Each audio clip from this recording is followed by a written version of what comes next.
నల్లగొండ జిల్లాలోని IKP centre incharge ఆత్మహత్య యత్నానికి పాల్పడ్డారు. ఇక బుచ్చన్నగూడెం ఐకేపీ సెంటర్ ఇన్ఛార్జ్గా పనిచేస్తున్నటువంటి కొప్పుల సైదులు ఒత్తిడిలు తట్టుకోలేక గడ్డిమందు తాగి ఆత్మహత్య యత్నానికి పాల్పడ్డాడు. ఆత్మహత్య యత్నానికి ముందు సెల్ఫీ వీడియో విడుదల చేశాడు.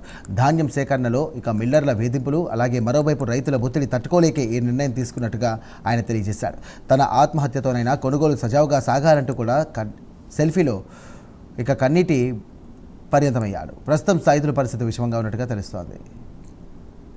చీడవెల్లి సొసైటీలో స్టాఫ్ అసిస్టెంట్ సార్. నేను పీపీసీ పచ్చనగూడెం ప్యాడీ ప్రొక్యూర్మెంట్ సెంటర్కి ఇన్ఛార్జిని. గత కొన్ని రోజులుగా నేను పంపించిన ఒక 2-3 రోజుల క్రితం ఒక 2-3 లారీలు పంపించాను. మిల్లు దగ్గర ఆగడం జరిగింది. అధికారులకు ఫోన్ చేశాను, పట్టించుకోవట్లేదు. సంబంధిత అధికారులకు ఫోన్ చేసి ఇలా జరుగుతుంది 42 ప్రకారం జోకిచ్చినా కానీ మిల్లు దగ్గర ఆపుతున్నారు, బి గ్రేడ్ అని చెప్తున్నారు. ఈ రైతులని ఇట్లా అన్లోడ్ కావట్లేదు. లారీ కాంట్రాక్టర్స్ ఏమో బాగా ఇబ్బంది పెడుతున్నారు. అలా మేము కొట్టిన ఫీల్డ్లో కొట్టిన బస్తాలన్నీ అలాగే ఉండిపోతున్నాయి. నువ్వు అదే లారీలు అన్లోడ్ తీసుకొని వచ్చి లోడ్ చేసుకొని పో అంటున్నారు. అక్కడ కొనుగోలు సరిగా జరగట్లేదు. ఇక్కడ అన్లోడింగ్ సరిగా అవ్వట్లేదు. అధికారులకు ఫోన్ చేస్తే మీరు రైతులతో క్యాన్వాస్ చేసుకోమని చాలా ఇబ్బంది పెడుతున్నారు. ఎవరు పట్టించుకునే పరిస్థితి లేదు. రైతులేమో మాకు సంబంధం లేదు, 42 కేఎస్ ప్రకారం జోకిస్తున్నాం, మాకేం సంబంధం అంటున్నారు రైతులందరూ. ఏం చేయాలనో అర్థం కావట్లేదు.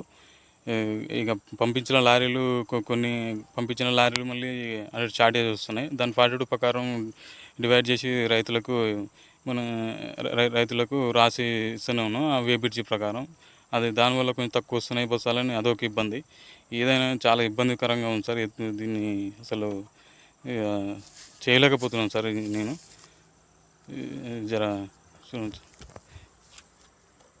ఏం చేయాలో అర్థం కావట్లేదు సార్. ఈ తప్పని పరిస్థితుల్లో నేను సూసైడ్ చేసుకోవడానికి నిశ్చయించుకున్నాను సార్. ఇక్కడి నుంచి అయినా కొంచెం ప్యాడీ ప్రొక్యూర్మెంట్ సెంటర్ల ఇన్ఛార్జ్ మీద